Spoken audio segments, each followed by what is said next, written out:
feels very vibey, very chaotic, and very unintentional. Hello, beautiful people. Let's discuss book stuff. Welcome back, y'all.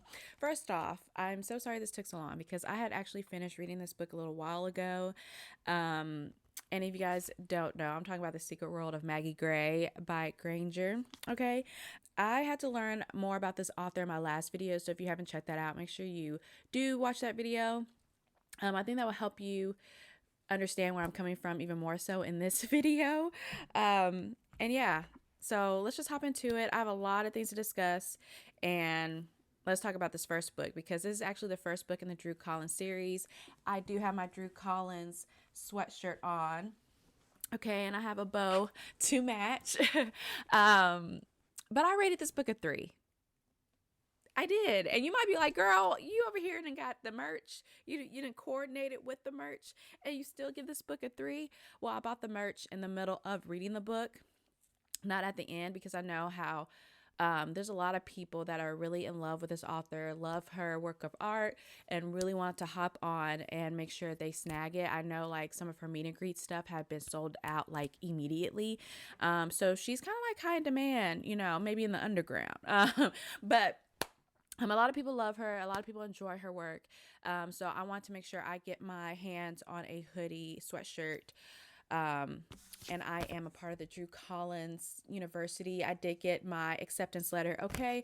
I might touch a little bit on how this merch situation happened and this thing a little bit at the end, but I did want to go ahead and talk about the book, and I did rate it a 3. And you're probably like, woman, why? I don't think I've really ever explained my rating scale.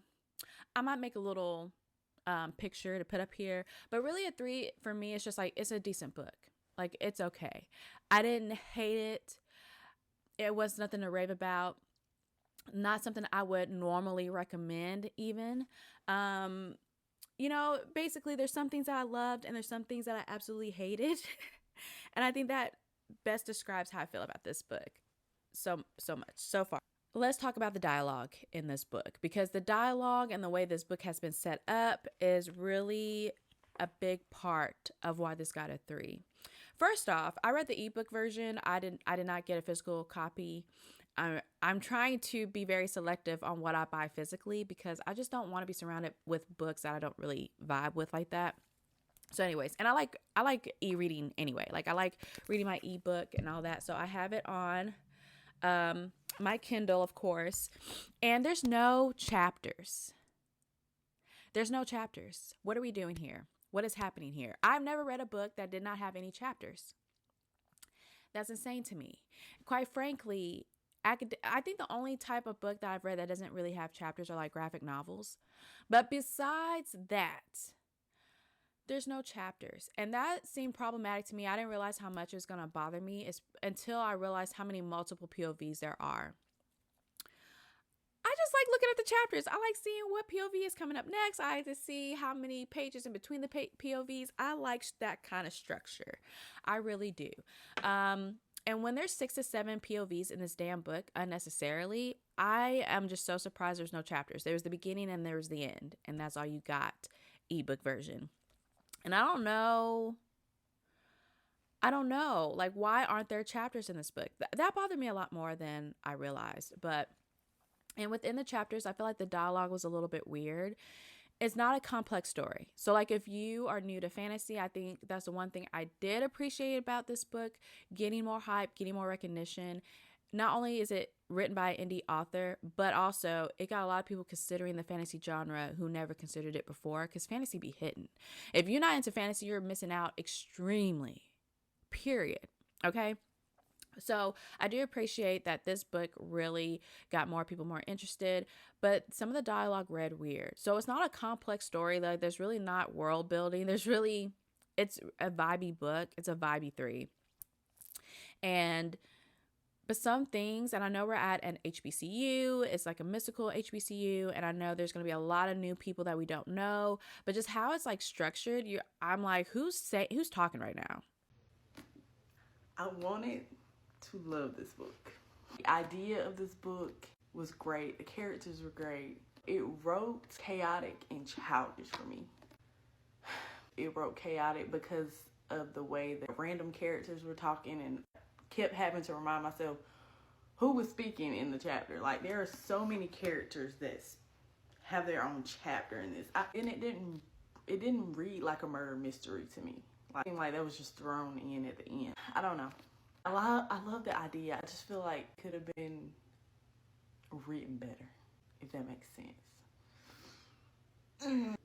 I don't like to not like books like this. This was ghetto Harry Potter.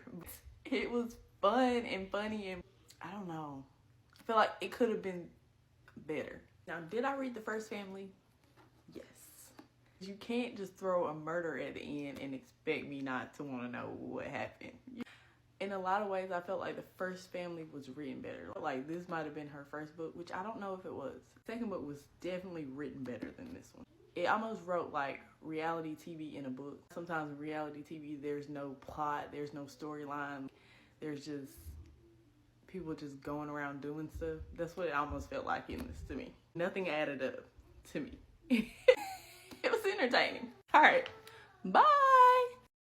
Who's talking to me right now? Who is it, and why do I care? Like, it's like noise sometimes in the beginning.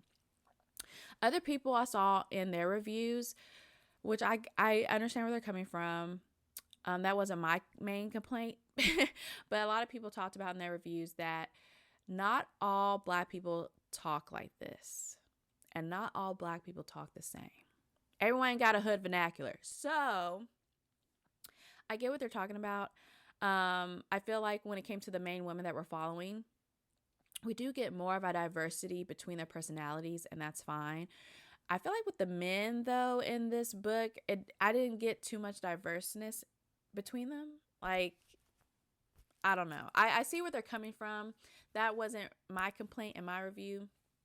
There's different types of books for certain reasons, and they're going to come off differently for a certain way. You know what I'm saying? But I think they could have made the men presenting characters a little bit more diverse, especially in the way they spoke and especially in their dialogue. I think the dialogue probably made it seem maybe more realistic, but that's still, everyone don't talk like that. So I get what they're saying. Everyone doesn't talk like that. So it's okay to not always represent Black people to talk like that. You know what I mean? Anywho, that's just some things I saw in some other people's reviews. Now, besides being confusing and like just kind of weird for me personally, I felt like the dialogue came off very childish. Maggie is in the middle of her master's program. And I'm not saying you aren't one way at work or at school, and when you can like, let your hair down at home, that you're not, you're going to be a little different. But everyone just seems childish to me. That's my complaint. It's childish behavior. If it wasn't for the sexual content in this book, there's nothing really adult about this. There's no adult complex themes or emotions for me. There's nothing thought-provoking or emotional-provoking for me in this book. There were some cool scenes that I do want to talk about because there were some fantasy elements that I really enjoyed, and these fantasy elements are what protected it from being like a 1 or a 2. But let me say, people talk mess about YA. People judge people. I don't know why. Whatever. People judge people by reading YA. If it wasn't for the sexual content in this book, I have read YA fantasy that is more complex, more emotional and thought-provoking, just a more well-rounded, plot-driven story than this.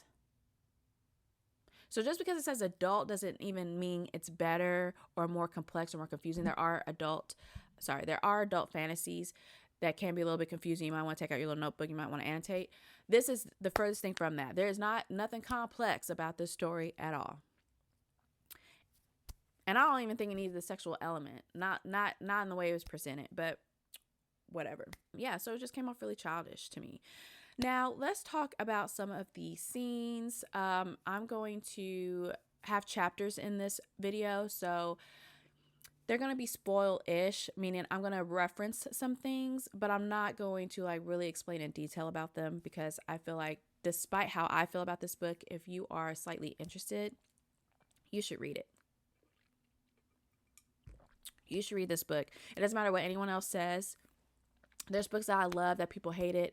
There's books that I hated and other people's loved. So if you're interested in this book, please read it and form your own opinion about it. Okay, please do that. But yeah, so I think we're just gonna start off this way. It's called The Secret World of Maggie Gray. And I don't end the book any wiser than I was when I first started about The Secret World of Maggie Gray. The things that I know, it's like we didn't build on that. We didn't expand on that. And maybe that's what the second book is about, because it is titled First Family. I didn't get as much depth in this first book that I needed or that I wanted. And I'm going to make a note here so I don't forget, because there's a difference between intentional chaos and just like an author's chaos. And I'll explain that in a minute. But we don't learn any more about The Secret World of Maggie Gray in the end than we did when we first started. Like, we just don't. I don't even think Maggie Gray cares that much about her own secret world, to be honest with you. If it's titled that and it's about her story, which I do appreciate the other woman's story in this book, I think they still serve a purpose. I think they should still be included in this first book, but it was not focused on the secret world of Maggie Gray. It just was not. I feel like Coach Namir cared more about her secret world than she cared. Maggie did not give no dams, okay?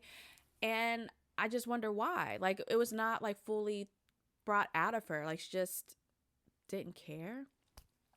And I was also reading another fantasy at the same time I was reading this. So it was kind of a little unfair, but it helped me put into perspective what did I like about this fantasy versus this fantasy. And I was reading, I think I was reading An Ember in the Ashes when I was reading this one by 𝙬𝚑, top tier. It's like my, Legendborn Cycle is like my top fantasy spot at the moment. An Ember in the Ashes quartet is going to be in that second slot. It's like very close. But usually there's a goal. There's like an internal motivation. There is something going on that kind of propels you through the plot that we're not getting in The Secret World of Maggie Gray. There's no goal. She has no goal here. Like, in fact, I feel like in the beginning of the book, for most of the book, their goal was to get out of there. And it almost seems like Coach Namir was more interested in who she was than she was about herself. There's a couple fantasy scenes that I felt like, yes, this is what I want. This is fantasy. This is great. And we just didn't build upon that. We didn't make it deeper, even you know what I mean? Like, this book is decent. I want it to be phenomenal. And it just didn't hit that way for me. So there's like one scene. I don't even know how we get to this scene, but basically Maggie gets to witness, and I guess it's kind of part of the spoiler-ish section, but Maggie gets to witness her coming to be. And I wish that kind of propelled her to learn more about who she is. And through that, maybe give her an alternate goal or mission. She has no mission. She has no stakes in this first book. So I think that's why I'm even hesitating about reading The First Family. Because why do I care? Why do I care if Maggie don't care? I don't know. There's no internal motivation. There was no goal from her. So it just turned to a vibey time. I'm not propelled to know more or why or what does this really mean, or, and maybe the first book is setting up so The First Family really digs deeper into that. But I needed more of that in the beginning. Tell me why I should care to the second one. And maybe we would have been able to do that if we just narrowed down on the point of views. I don't think having 6 to 7 POVs was beneficial in any way. I don't care about Clementine's point of view at the end of the book. Why do I care? I don't care. I just do not care. A lot of people have that same sentiment. Why?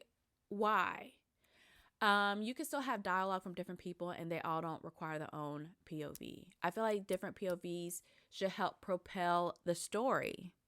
I read a fantasy that done this beautifully. Yes, there's 3 main POVs in A Torch Against the Night, but there's multiple characters through this book and it was just done flawlessly. And I just feel like if we focused on what the point and what the plot of this book is, we would have had a better time, me personally. It would have been more intentional and less vibey. It didn't feel very intentional. So much so, in fact, I remember reading the synopsis to you guys in my last video. I'm going to see if I could just reread it again because I really wanted to be pleasantly surprised because how the synopsis was written, I felt like, okay, I like how that synopsis was written, like straight to the point. Don't tell me too much, kind of like a movie trailer. You know, just keep me like, tell me just enough to keep me to get me interested, but don't tell me too much. It's pretty much.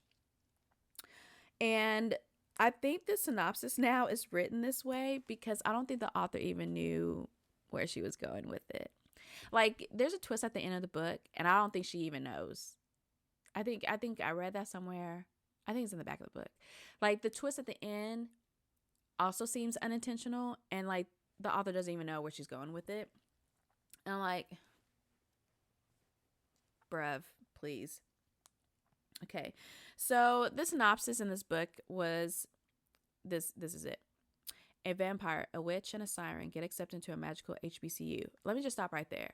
You would think it's about 3 women. It actually turns into being about 4. And that's also why I feel like it was just not intentional. I'm not trying to nitpick, but I just feel like, so 𝙬sya talks about having a coven, and then it turns from 3 women into 4. But why? Like, is there a reason why we need this 4th person, really? It was just an afterthought. It kind of feels like, okay, it's going to be like this, it's going to go like this. And then in the middle of writing, we changed our mind and we didn't bother to go back and make things consistent and cohesive. It just, ever since learning about this author, it feels very vibey, very chaotic, mercy help me, feels very vibey, very chaotic, and very unintentional. Like, there's just a little bit of cleanup we could have done to make this top tier. You know what I'm saying? Like, watch my other video to see why I'm feeling like that. Like, you know, like your website isn't even consistent with what's going on. It's, you know what I'm saying? Like, it's just, so if you're going to have 4 women in the book, why not put that on the back of the book? Adding a 4th woman is like not a surprise thing to me. Like, ooh, this book is going to be about 4 women instead of 3. Like, no, it just feels like you in the middle of writing and then you didn't bother to like update your synopsis. The rest of it goes as follows. She says, the rest I'm not allowed to say, but just know there's a talking cat named Quan, a few murders that went cold, and a world that is just below our feet. I feel like that synopsis was written that way because the author didn't know where she was going with this series. And that is disheartening to me. And I think I just had such a high bar. Like, I just love the community around this author. I love how people are going crazy for this book and this series and love it down. And I wanted to be a part of that. I wanted to join in on that wholeheartedly. It just fell short for me. It really did. Okay, so now we're really going to get into like the spoilish part because I do want to talk about some of the scenes that gave me fantasy and gave me what I wanted and gave me what I needed and what I wanted more of. The first one, I think somehow like we're in the woods somewhere, something with the moon and something's happening with Maggie and her eyes and stuff like that. And I felt like, okay, cool. Like this bringing the fantasy elements to me. Bet. I liked the seance portion of it. And in fact, I thought we were going to learn more or like dig even deeper about the 3 girls that the seance is about, which we kind of do. It's not like we don't do these things, but it's like, okay, we did them a little bit, like we checked the box and then we just like forgot about it. I thought that was the murders that we were gonna like dive deep and like I want to know like how does that, I want it even more obvious on how that connects with everything. Like it touches on it, but it doesn't give me, it's like a sampler. It doesn't give me what I really needed. Okay, it's not even an appetizer. You know what I'm saying? Now I know I wish it focused more on Maggie Gray and even like Coach Namir's point of view. I do still like having 𝙬sya's and Susie's, even though I want to call her Suki, 𝙬sya's and Susie's point of view. I feel like their stories still needed to be here. I feel like how it was done was good, but I feel like everything else, should have been focused on like Maggie and like intertwining those things. Because there was a classroom scene with 𝙬sya, and it was kind of wild. Like, it was kind of like, huh, you know, a little bit. But I appreciated that scene because it gave more clarity to, like, who 𝙬sya is and, like, why does she feel the way that she feel? Why is she the way that she is? And I appreciate that. Even with the seance, I feel like, and they kind of do a good job because we got to see Susie, we got to see her and her father's gene relationship, even though that's like a weird relationship. We get to see that. I wish it kind of played more and more into Susie's mysteriousness, because she knows shit and she didn't share shit with the other girls like on that first weekend kind of thing. But whatever. I wish it kind of had more added to the mysteriousness, and even to the point where maybe I should question her. I don't even know that's where the author's trying to go, but I would have went there. Like, yes, this is your friend, this is the witch, this is whatever. She knows more than she's letting on. And can she be trusted? Like, that's what I would have went with that. But anywho. Those like the I almost forgot. One of my favorite fantasy scenes was the doors scene. I love this. I didn't read the other works that Desiree done, but when I was researching her and trying to figure out more about her, I was familiar with the other book titles. So anyways, the doors scene, and she has an explanation in the back of the book about the doors scene. I didn't read all that, but I just liked the reference to her other works. And I love like the fantasy element, and it gave me tension. Like I was getting stressed. I had tension. I like those little call outs, the little nuggets to her other pieces of work. I really enjoyed that scene. Like I enjoyed it. And you know, my favorite character is Quan. It is. He's feisty and he can think. And I just like him. I just do, you know? Yeah, that was probably one of my favorite fantasy scenes in this book. So it's not like I don't get any fantasy, but there's some things like we're focusing on a party, we're focused on this, we're focused on that. We're spending time on, I think, is it male sirens or nymphs? One of those. Just sexual elements that I'm just like, and this helps me. Why? You know? I don't know. Like it just didn't add to anything. So now if you ask me, what are we going to find out in the first family book? I don't know. I still don't know the plot of it. Because again, this book was called The Secret World of Maggie Gray, and I didn't get enough of Maggie Gray. Okay. So maybe we'll get more in the first family, but I don't know if I'm going to read the second book. I have the book. I purchased both. I supported this author. I just don't know if I'm going to continue to read it. I was like, yo, like I need a break. But I think her having multiple POVs and stuff like that's her writing style. Because I do have another book, The Perfect Sister by her. I did get that one for free, and I think I might try that out. Just as a fantasy, it just kind of fell flat for me, fell short. I feel like it could have been a lot more of a complex story, a more emotional story. It's very vibey and like sexual focused. I don't know. It gave me my fantasy scenes. It did. I mean, the seance, the woods, the doors. Like I got that, but I wanted it more. I wanted more. If this is a fantasy book, I need that on the forefront. All this other stuff, I don't care about. And since I've read YA that is more complex and more compelling, like I've read YA books that talked about like grief. I feel like grief is such a hard thing to discuss, especially make it to where if someone hasn't experienced like that real close grief, like they could feel it and like provoke emotion. Like that's not easy to do, and YA books are doing that, you know? So anyways, I rated this book a 3. Would I recommend it? Depending on who you are, I might. But it's nothing that I would reread or would want to read again. I don't regret reading it. I'm glad I got to see what other people were enjoying. It just wasn't for me. I just felt like it was too unintentional. And if I'm not mistaken, I think this book came out in August. The second book came out in October, and they're going to have a third book, Club Asylum, that's going to come out January or top of the year or something. And I'm like, if you're having books released like back to back like that and you're indie, I just don't know how you have enough time to have an editor and to be intentional with things. You're just, okay, I'm done, and like put it out to the masses because the people want it. But it's like, I want this book to be better than good. I wanted it to be freaking phenomenal. and it just fell short for me, and it felt not really intentional. Immortal Dark was a YA fantasy that I was on the fence with about too. I made a video about that. The only reason why I feel slightly better about that is because I feel like the chaos was because of the character, not the author.